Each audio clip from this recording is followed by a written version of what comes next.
मैं एक पुजारी की बेटी थी। मुझे कभी किसी मर्द ने आज तक देखा भी नहीं था। मगर शादी की रात पति ने मुझ पर चरित्रहीनता का इल्जाम लगा दिया और इस बात को साबित करने के लिए उसने मेरा अल्ट्रासाउंड भी करवाया, जिससे ये पता चला कि मैं तो 4 महीने की गर्भवती थी। मुझे वो तुरंत ही तलाक देकर मेरे मायके छोड़ गया। मैं रोती हुई अपने पिता के घर लौट आई और रात के 2 बजे मुझे अपने बिस्तर पर कुछ गीला गीला महसूस हुआ।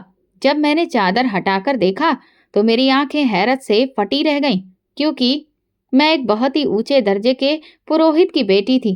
अगर ये कहा जाए कि मेरे पास अपनी शराफत का प्रमाण पत्र था तो ये गलत नहीं होगा।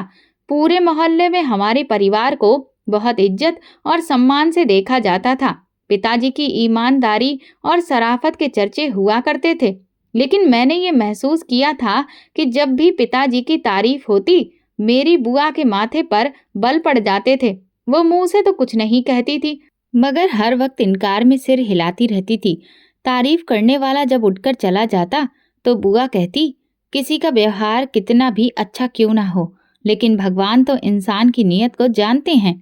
मैं उनकी इस बात पर सिर हिला देती तो बुआ चुप हो जाती, लेकिन उनकी आंखों में एक गहरी उदासी झलकती थी, जैसे कि वो मुझसे कुछ कहना चाहती हो मगर कह नहीं पाती। शुरुआत में मैं जिद करती कि वो मुझे बताएं कि उनके मन में क्या चल रहा है, लेकिन जब उन्होंने जवाब देने से इनकार कर दिया तो मैं भी चुप हो गई।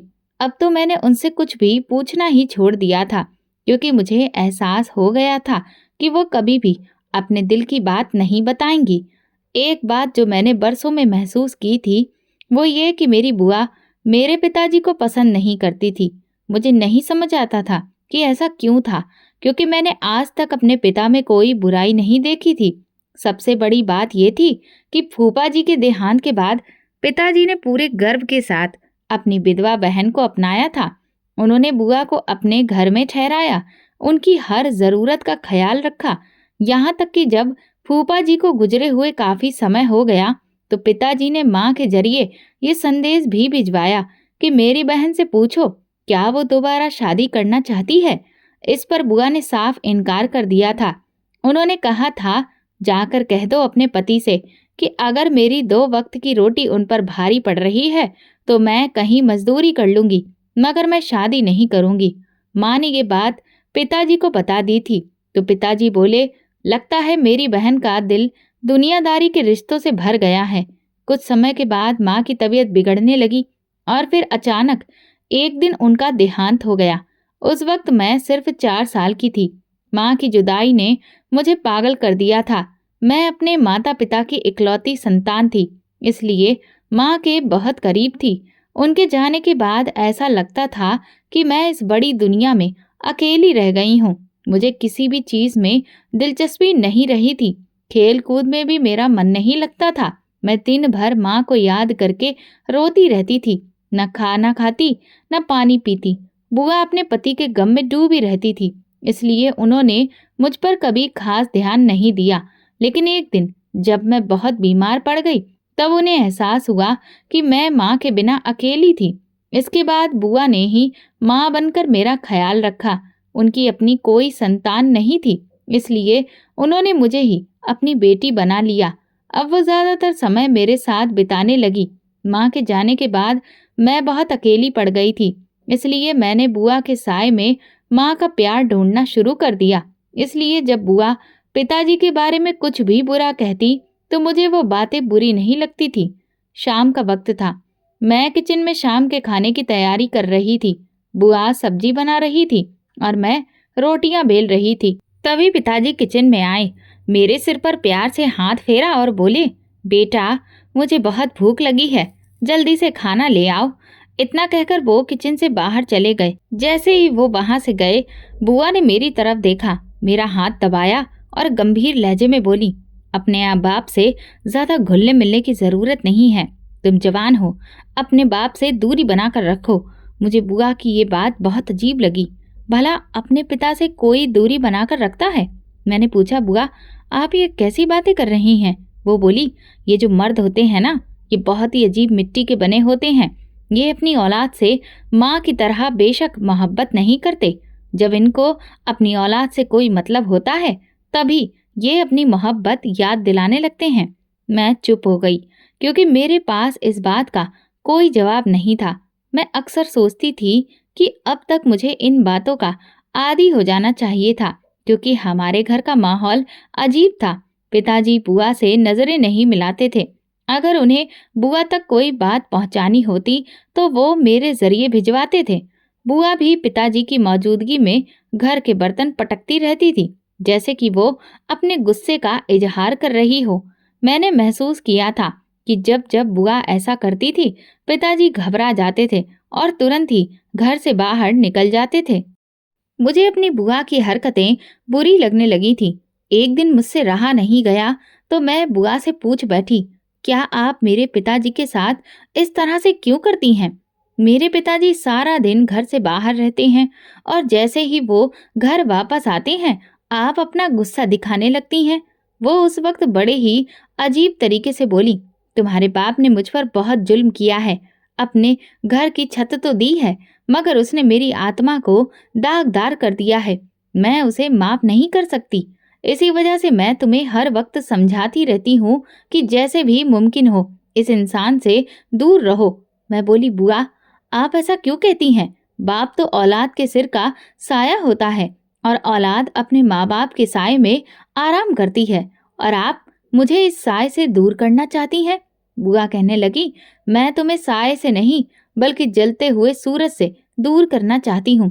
कुछ रिश्ते सही नहीं होते बल्कि वे जलाने वाली धूप होते हैं। मुझे बुआ की बातें कभी भी समझ में नहीं आई थी और ना ही आने वाली थी। इसी वजह से मैंने उनकी बातों पर ध्यान देना छोड़ दिया था। वो हर रात मेरे कमरे में आ जाया करती थी, मुझसे बातें करती थी और कहती थी, जब तक तुम सो नहीं जाओगी मैं अपने कमरे में नहीं जाऊंगी। मैं बुआ से कहती, मैं बड़ी हो गई हूँ, आप मेरी फिक्र ना किया करें, मैं खुद से सो जाया करूंगी। तो बुआ कहने लगती, अब तुम बड़ी हो गई हो, इसी वजह से तुम्हारी ज्यादा फिक्र होती है मुझे। जब तुम सो जाओगी तब मैं उठकर अपने कमरे में चली जाऊंगी। हर रोज ऐसा ही होता था। आज भी मैं बुआ के साथ बातें करते करते सो गई। रात के शायद 2 बजे थे। जब मेरी आंख खुली, मैंने उठकर पानी पीना चाहा तो ये देखकर हैरान रह गई कि आज मेरी साइड टेबल पर पानी रखा ही नहीं था। ऐसा पहले तो कभी नहीं हुआ था। ये शायद पहले कभी रात के वक्त मेरी आंखें ही नहीं खुली थी। खैर, मैंने सोचा कि मैं खुद ही किचन में जाकर पानी पी लेती हूँ। जब मैं अपने कमरे से बाहर निकली तो ये देखकर हैरान रह गई कि मेरी बुआ के कमरे से रोशनी आ रही थी। मैंने सोचा, बुआ इस वक्त जाग रही हैं, कहीं उनकी तबीयत खराब तो नहीं हो गई। इसलिए मैं जल्दी से उनके कमरे की ओर बढ़ी। दरवाजा बंद था, लेकिन अंदर से पिताजी की आवाज आ रही थी। पिताजी कह रहे थे, जो कुछ भी हुआ है वो सब गलतफहमी का नतीजा है, मुझे माफ कर दो। बुआ रो रही थी। वो कहने लगी, मैं तुम्हें माफ नहीं कर सकती। तुमने मेरे साथ बहुत जुल्म किया है और इसीलिए मैं तुम्हारी बेटी को भी तुमसे दूर रखती हूँ, क्योंकि तुम एक जालिम इंसान हो। अब मैं चौंक गई थी और सोचने लगी थी कि आखिर मेरे पिताजी ने बुआ के साथ ऐसा क्या कर दिया था। पिताजी कहने लगे, मैंने जो गलती तुम्हारे साथ की है वो मैं अपनी औलाद के साथ नहीं दोहरा सकता। तुम परेशान मत हुआ करो, बल्कि मैंने महिमा के लिए रिश्ता भी ढूंढ लिया है। मैं बहुत जल्द ही उसकी शादी करने वाला हूँ। बुआ कहने लगी, नहीं, मैं तुम्हें रिश्ता ढूंढने की इजाजत नहीं दूंगी। मैं अपनी बेटी के लिए खुद रिश्ता ढूंढूंगी। पिताजी बोले, हाँ हाँ, मुझे पता है कि महिमा को तुमने माँ बनकर पाला है। मैं भी अपनी तरफ से कोई रिश्ता तय नहीं करूंगा। पहले सारी बातें तुम्हारे सामने रखूंगा। अगर तुम्हें ये रिश्ता ठीक लगा तो ही मैं महिमा की शादी करूंगा। पिताजी ये बातें कर रहे थे तो मैं किचन से पानी लेकर वापस अपने कमरे में आ गई थी। मैं ये सोचने पर मजबूर हो चुकी थी कि शायद बुआ की अजीब सी पर्सनैलिटी के पीछे पिताजी का ही हाथ हो। उन्होंने ही अपनी बहन को कोई दुख दिया हो और जिससे वो उनसे इस कदर नाराज रहती थी। मगर ऐसा भी क्या हो गया था जिससे मैं बेखबर थी? फिर ये भी ख्याल आया कि मेरे रिश्ते के लिए बातें तो पिताजी बुआ के साथ दिन में भी कर सकते थे, तो फिर इस वक्त उनके कमरे में जाने की क्या जरूरत पड़ गई थी? मगर इन चीजों से ज्यादा परेशानी मुझे इस बात की थी कि ना जाने पिताजी ने मेरे लिए किस तरह का रिश्ता पसंद किया है। न जाने पिताजी जिस लड़के के गुण बुआ के सामने गा रहे थे वो कैसा होगा। मुझे तो एहसास ही नहीं था कि मेरे लिए पिताजी शादी के बारे में भी अभी से विचार कर रहे हैं और मेरे लिए लड़का ढूंढ रहे हैं। मैं यही कुछ सोचते सोचते सो गई थी, क्योंकि मैं सुबह जल्दी उठने की आदी थी। रात भर सोई रहती थी। मुझे तो लगता है कि मैं करवट भी नहीं बदलती थी। खैर, सुबह तड़के ही मैं उठ बैठी और नहा धोकर पूजा पाठ किया। बुआ के कमरे का दरवाजा खोलकर अंदर आई तो वो मुस्कुरा रही थी।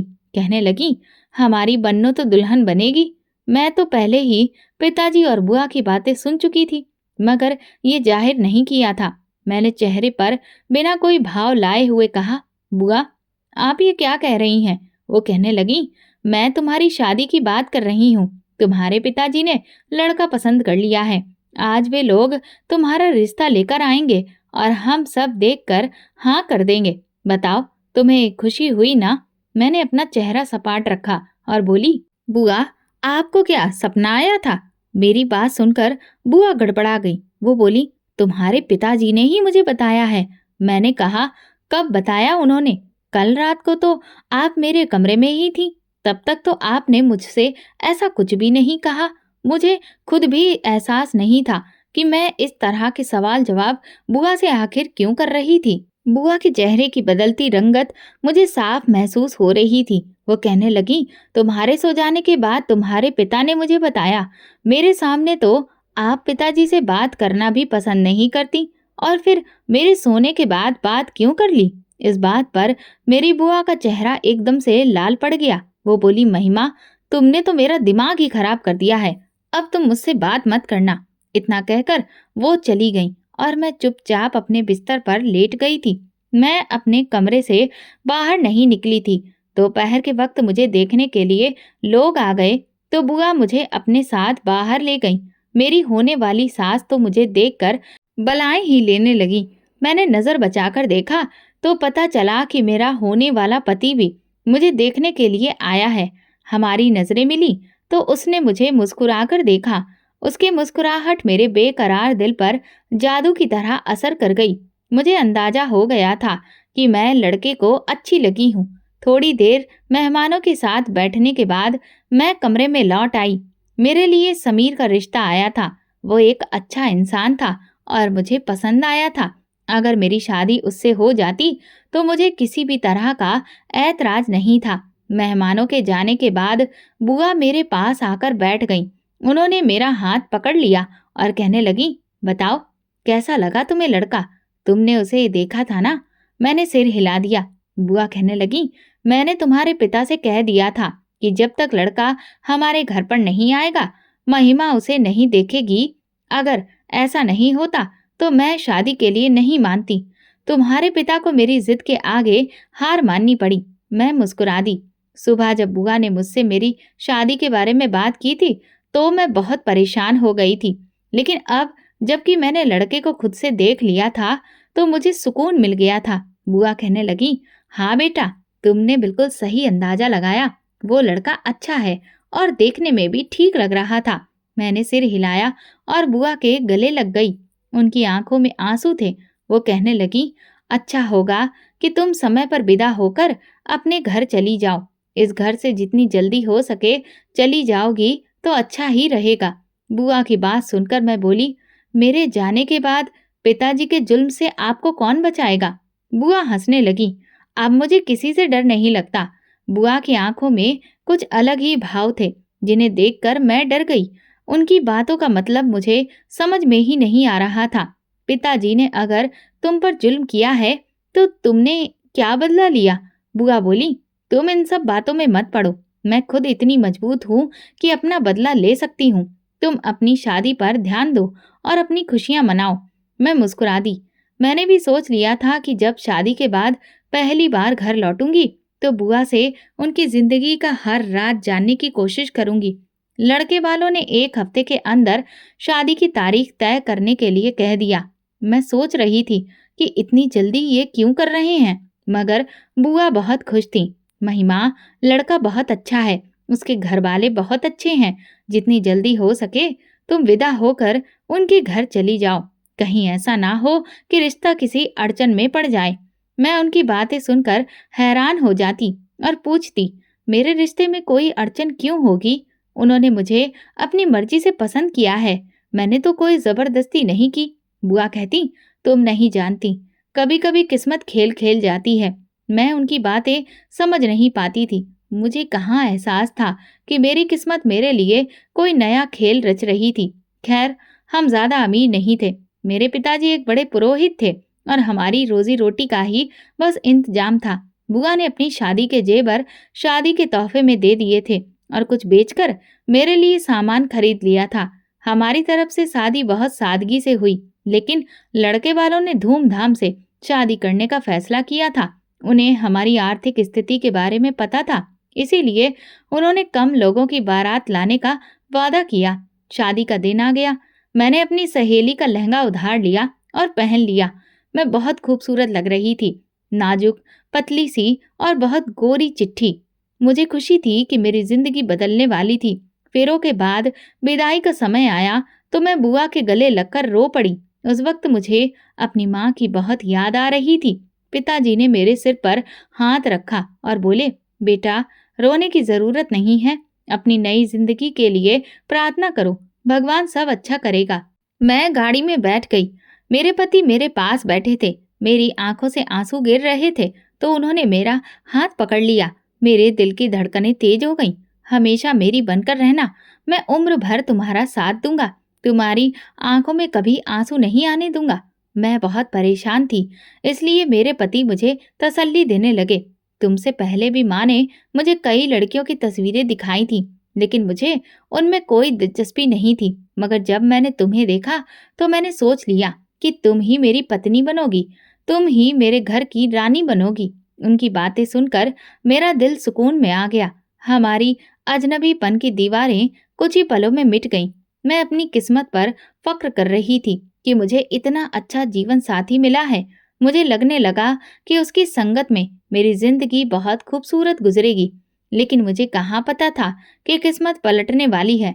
मैं ससुराल पहुंची तो मेरे पति ने मेरा हाथ पकड़कर मुझे गाड़ी से नीचे उतारा। घर में फिर रस्में हुई और उसके बाद मुझे बेडरूम में बिठा दिया गया। मेरा बेडरूम वो फूलों से सजा हुआ था। थोड़ी देर के बाद मेरे पति कमरे में आए। अब तुम इस कमरे की ही नहीं बल्कि पूरे घर की मालकिन हो। तुम जो चाहे कर सकती हो। तुम पर कोई रोक टोक नहीं है। मुझे बस तुमसे वफा चाहिए। मैं चाहता हूँ कि तुम सारी जिंदगी मेरे साथ वफादार रहो। फिर वो मेरे पास आकर बैठ गए और कहने लगे, मैं जानता हूँ कि मैं तुमसे एक अजीब बात पूछने वाला हूँ। किसी भी पति को पहली रात ये सब नहीं पूछना चाहिए, लेकिन मैं चाहता हूँ कि आज ही हम एक दूसरे के बारे में सब कुछ जान लें। अगर कभी तुम्हारा कोई दोस्त रहा है तो फिर तुम मुझे बता दो। मैं तुम्हारी हर बात और गलती को भूलकर तुम्हारे साथ नई जिंदगी शुरू करना चाहता हूँ। मैंने कहा, सबीर, मेरी जिंदगी में आप पहले ही मर्द हो। आपसे पहले मैंने कभी किसी मर्द की तरफ नजर उठाकर भी नहीं देखा। बात करना तो बहुत दूर की बात है। मैं उस वक्त अपने पति के साथ 100% सच बोल रही थी। मैंने कभी किसी मर्द से दोस्ती करने के बारे में सोचा भी नहीं था, मगर मुझे इस बात का एहसास था कि अगर मुझसे अतीत में कोई गलती हो जाती, कोई गुनाह हो जाता, तो मैं इसके बारे में कभी भी अपने पति को नहीं बताती, क्योंकि मुझे बहुत पहले ही समझा दिया गया था। बुआ कहती थी, अगर औरत अपनी शादी से पहले की जिंदगी में कोई गलती कर बैठी है तो ये उसका और भगवान का मामला है। कभी भी अपने गुनाह के बारे में अपने पति को नहीं बताना चाहिए। वो प्यार और भरोसे से आपके दिल की बात आपसे पूछ लेता है और फिर उम्र भर ताने देकर मारता रहता है। कभी भी मर्द के प्यार के जाल में फंसकर अपनी गलती नहीं बतानी चाहिए। हमारा जो भी गुनाह है वो हमारा और भगवान का है, उसके बारे में पति को कुछ पता नहीं होना चाहिए। मेरा पति मुस्कुरा दिया। वो कहने लगा, हाँ महिमा, मैं जानता हूँ कि तुम एक पुरोहित की बेटी हो। तुम कभी कोई गलती नहीं कर सकती। तुमसे शादी करने की भी यही वजह है कि तुम्हारा अतीत बेदाग होगा। मैं मुस्कुरा दी। मेरा पति मुझे प्यार भरी नजरों से देख रहा था। फिर वो कहने लगा, महिमा, तुम कपड़े बदल कर आ जाओ, हम दोनों बैठकर बातें करेंगे, एक दूसरे की पसंद नापसंद के बारे में पूछेंगे, हम अपनी जिंदगी के बेहतरीन दिन एक दूसरे के साथ गुजारेंगे। समीर की बातें सुनकर मेरी आंखें चमक उठी थी। ऐसा लग रहा था कि मुझे जिंदगी की तमाम खुशियां मेरे हाथ में पकड़ा दी गई हैं। मैं जल्दी से आरामदायक कपड़े पहनकर आई थी।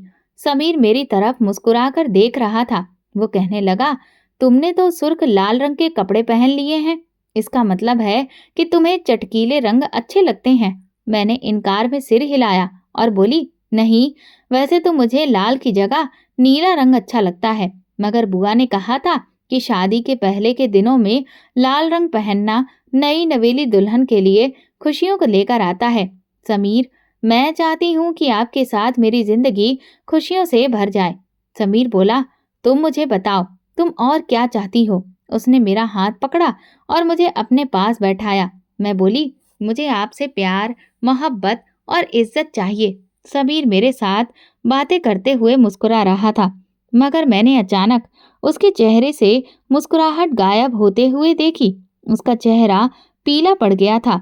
उसे इस तरह से परेशान देखकर मुझे ऐसा लगा कि अब मैं सांस नहीं ले पाऊंगी। मुझे किसी अनहोनी का एहसास बड़ी शिद्दत से हुआ। मैं बिल्कुल चुप रही और गहरी नजरों से उसके चेहरे को पढ़ने लगी। अब वो ना जाने मुझ पर क्या बिजली गिराने वाला था, न जाने वो मुझे क्या बताने वाला था।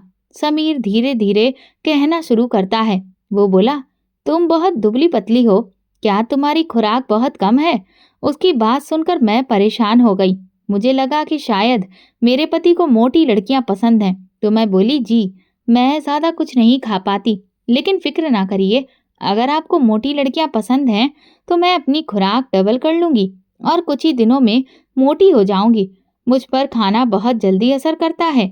समीर कहने लगा, अगर यही बात है तो फिर तुम अपनी शादी के समय इतनी कमजोर क्यों हो? मैं घबरा गई और इसीलिए रुक रुक कर जवाब दे रही थी। मैं बोली, ये सिर्फ इसलिए है क्योंकि मुझे लगा कि आपको शायद पतली लड़कियां पसंद हो, इसलिए मैं डाइटिंग कर रही थी। समीर बोला, अच्छा, तो अपनी डाइटिंग में कामयाब हो गई हो?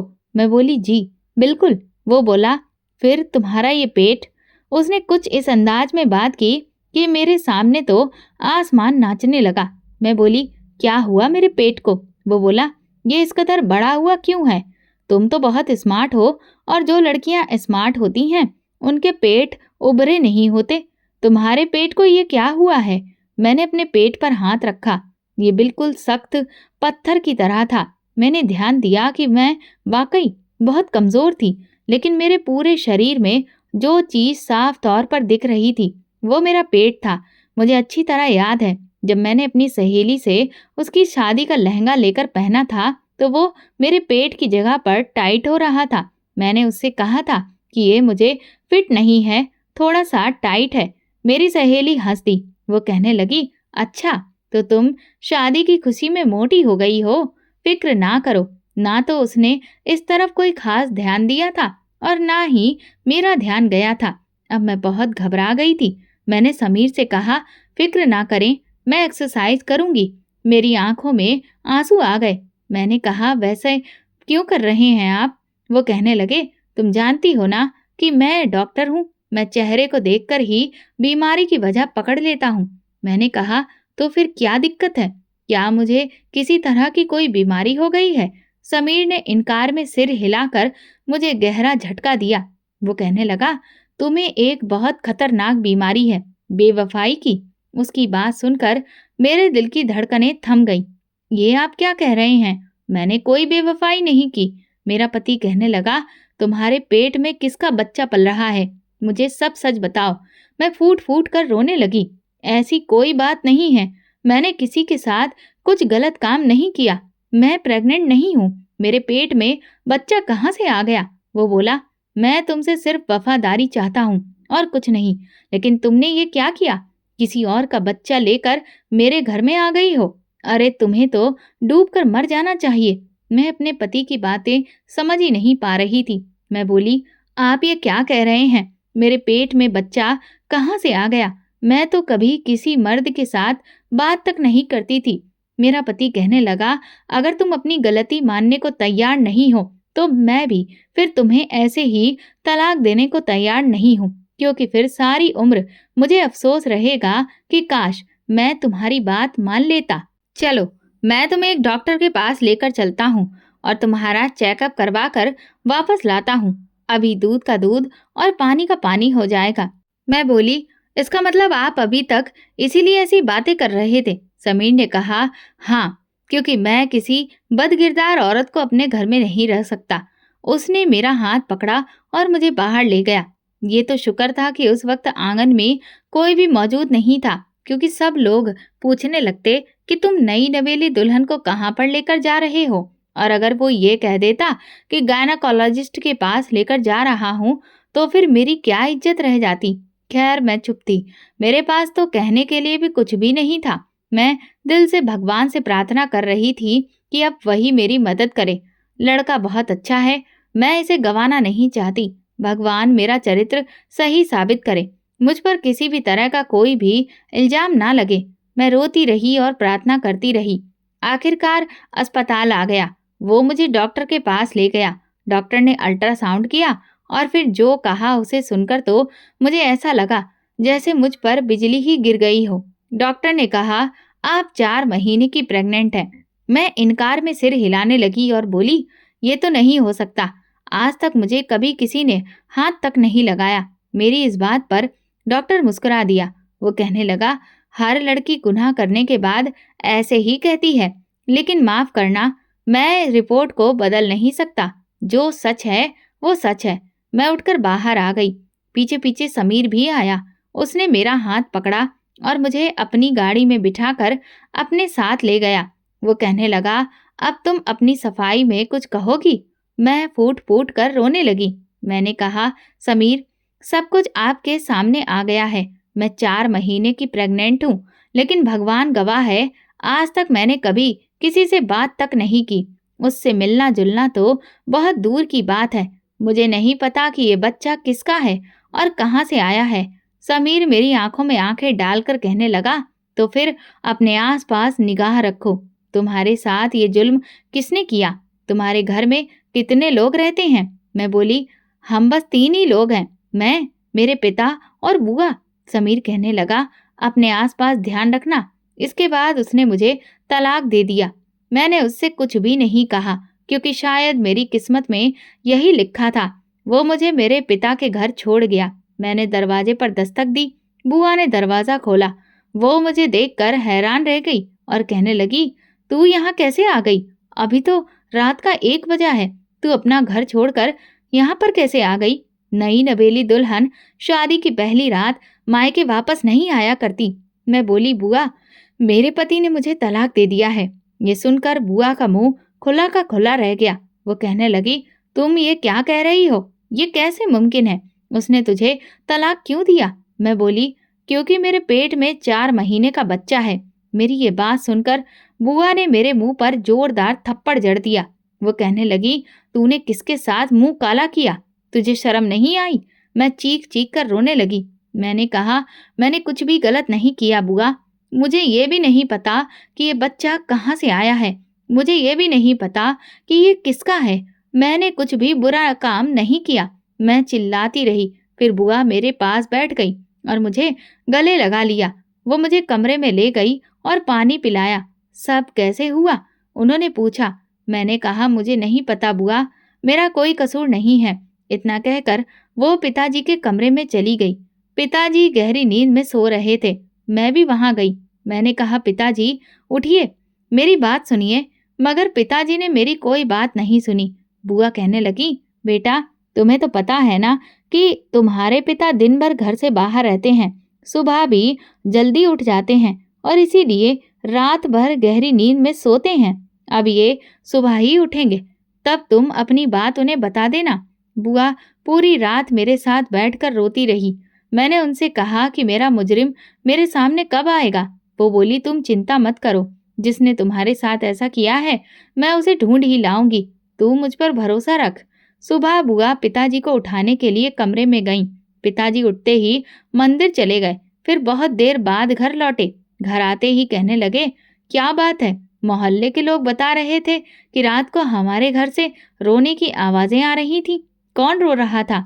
मैं कमरे से बाहर निकल आई और कहा, पिताजी, मैं रो रही थी। वो मुझे देखकर हैरान रह गए। क्या हुआ बेटी? उन्होंने पूछा। मैंने सारी बात उन्हें बता दी। पिताजी के चेहरे की रंगत उड़ गई।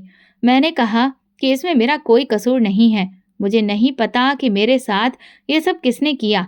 वो चुप रहे। उन्होंने सिर झुका लिया और फिर घर से बाहर निकल गए, जबकि मैं बड़ी परेशान थी। कोई सिरा मेरे हाथ में नहीं आता था। मेरे घर में तो हम 3 लोगों के सिवा कोई नहीं था।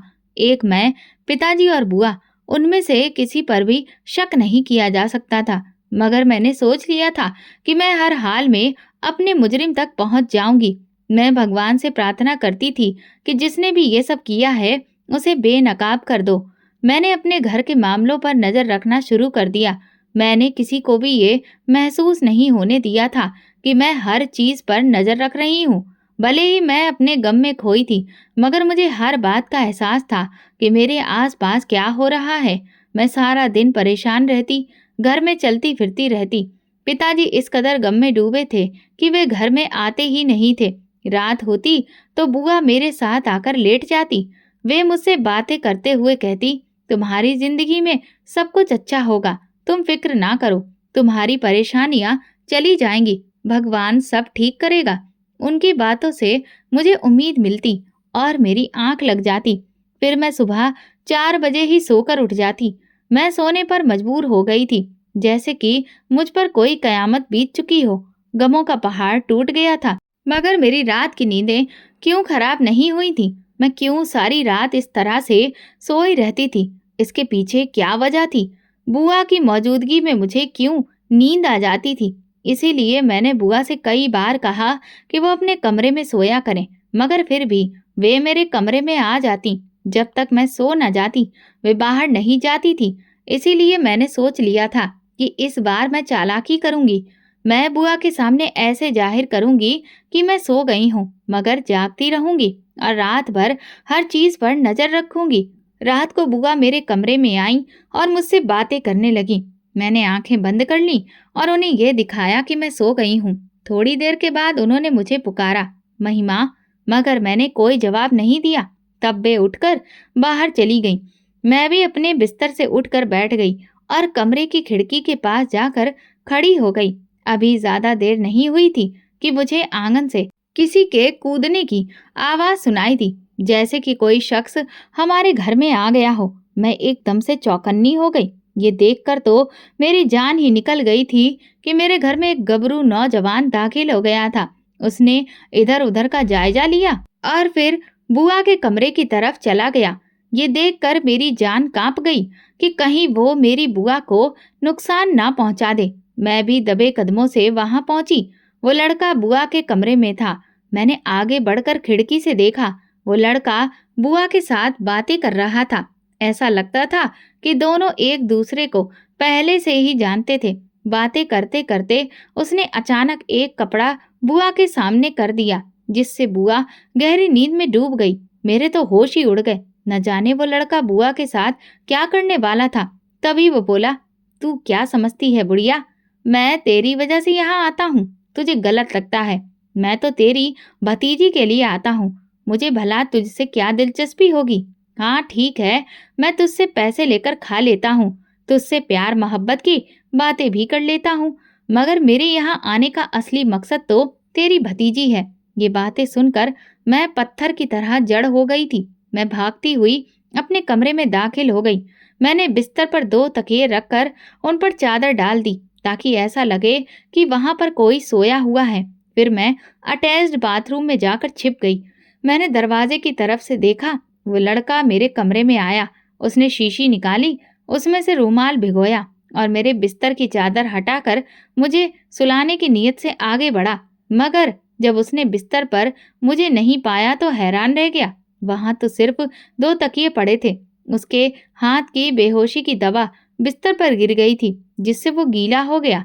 लड़के ने इधर उधर मुझे तलाश करने की कोशिश की, मगर उसे समझ आ गया कि मैं जाग रही हूँ। वो घबरा गया कि कहीं मैं किसी को बता ना दूं। अपनी जान बचाने के लिए वो मेरे घर से भाग गया। मैं बाथरूम में बैठी फूट फूट कर रोने लगी। हे भगवान, ये क्या हो गया? ये सब क्या था? मुझे कुछ समझ में नहीं आ रहा था। मैं बुआ के कमरे में गई और उन्हें पुकारा, मगर वे तो बेहोश पड़ी थी। पिताजी के कमरे में गई तो वो भी गहरी नींद सो रहे थे। मैं फिर वापस अपने कमरे में आई और दरवाजा बंद कर लिया और रात भर अपने कमरे से बाहर नहीं निकली। सुबह उठकर बाहर गई तो देखा कि बुआ और पिताजी जाग चुके थे। वे मंदिर के लिए निकल गए थे। मुझे देखकर बुआ कहने लगी, अरे तुम इतनी जल्दी कैसे जाग गई? मैं बोली, मैंने अपना मुजरिम ढूंढ लिया है। बुआ हैरान रह गई और बोली, कहाँ है तुम्हारा मुजरिम? बताओ मुझे। मैंने बुआ का हाथ पकड़ा और उन्हें अपने कमरे में ले गई। फिर कहा, मुझे आज आप सच बता दें, मेरे पिता ने आप पर क्या जुल्म किया था? बुआ की आंखों में आंसू आ गए। वे कहने लगी, शायद मैं तुम्हें ये बात कभी नहीं बता पाती, मगर अब क्योंकि तुम खुद एक गम से गुजर रही हो तो मैं तुम्हें सब कुछ बता देती हूँ। जवानी में मैं एक लड़के को पसंद करती थी। वो भी मुझे चाहता था और कहता था कि मैं तुमसे शादी करूंगा। मेरी माँ भी मान गई थी, मगर तुम्हारे बाप ने इस रिश्ते में अड़ंगा डाल दिया। वो कहने लगा कि मैं इस लड़के से अपनी बहन की शादी नहीं करूंगा, क्योंकि लड़का केबल का काम करता है और गलत तरीके से पैसे कमाता है। ये मेरी बहन को काली कमाई खिलाएगा। मेरे भाई ने मेरा बाहर रिश्ता नहीं होने दिया और अपने किसी पंडित दोस्त से ही मेरी शादी कर दी। वो उम्र में मुझसे 20 साल बड़ा था। मेरा पति अच्छा था, मगर मैं अपनी मोहब्बत को भुला नहीं पाई थी। शादी को कुछ ही समय बीता था कि फिर मेरा पति मर गया। ये सजा मेरे लिए बहुत बड़ी थी। ससुराल वालों ने मुझे मनहूस कहकर घर से निकाल दिया। मैं वापस अपने घर आ गई। अब मेरा भाई मुझसे नजरें चुराने लगा। उसे पता था कि ये सब उसकी वजह से ही हुआ है। अगर वो मेरी पसंद से शादी करवा देता तो आज मैं विधवा ना होती, मेरे पास मेरे पति का साथ होता। भाई मुझसे बात करने से भी डरता था। उसने अपनी पत्नी से कहा कि जाकर पूछो मेरी बहन से कि क्या वो दोबारा शादी करना चाहती है या नहीं। मैंने अपने प्रेमी का नंबर तलाश किया और उससे बात की तो उसने कह दिया कि मैं अब शादी कर चुका हूँ। मेरी जिंदगी में तुम्हारी अब कोई जगह नहीं है। मैं भी दूसरी शादी से इनकार कर दिया। उसी दिन से लेकर अब तक मुझे तुम्हारे बाप से नफरत है। मुझे डर लगता था जब वो तुमसे प्यार से पेश आता, तुम्हारे नाज उठाता, तो मुझे लगता कि वो तुम्हारी शादी किसी बड़ी उम्र के मर्द से कर देगा। तुम इनकार करोगी तो तुम्हें मेरी मोहब्बत का याद दिलाकर ऐसे तुम्हें ब्लैकमेल करेगा। मैंने तुमसे बहुत प्यार किया है बेटी, तुम्हारी हर ख्वाहिश पूरी की है। क्या तुम मेरी छोटी सी ख्वाहिश पूरी नहीं कर सकती? ये सब कहकर तुम्हें बरगलाएगा। इसी वजह से मैं नहीं चाहती थी कि तुम अपने पिता से ज्यादा घुल मिल जाओ, क्योंकि बेटियां तो अपने पिता की खातिर जान देने के लिए तैयार हो जाती हैं। तुम भी पिता की खुशी की खातिर किसी बड़ी उम्र के आदमी से शादी कर लेती और फिर मेरी तरह विधवा हो जाती। इसीलिए मैंने तुम दोनों बाप बेटी के बीच हमेशा एक लाइन खींच कर रखी थी। जब जब मैं तुम्हारे पिता की तरफ देखती थी, मेरा गम ताजा हो जाता था। मैं उसकी तरफ देखकर बर्तन पटकने लगती थी। खैर, मैंने भी सोच लिया था कि मैं इस आदमी से बदला लेकर रहूंगी। ये क्या कहता था कि मुझे मेरा पति काली कमाई खिलाएगा। मैंने भी सोच लिया था कि मैं भी एक गलत तरह के रिश्ते में बंध जाऊंगी। तुम्हें ये जानकर हैरानी और बहुत तकलीफ होगी कि तुम्हारी बुआ अपनी उम्र से 10 साल छोटे लड़के के साथ नाजायज रिश्ते में बंधी हुई है।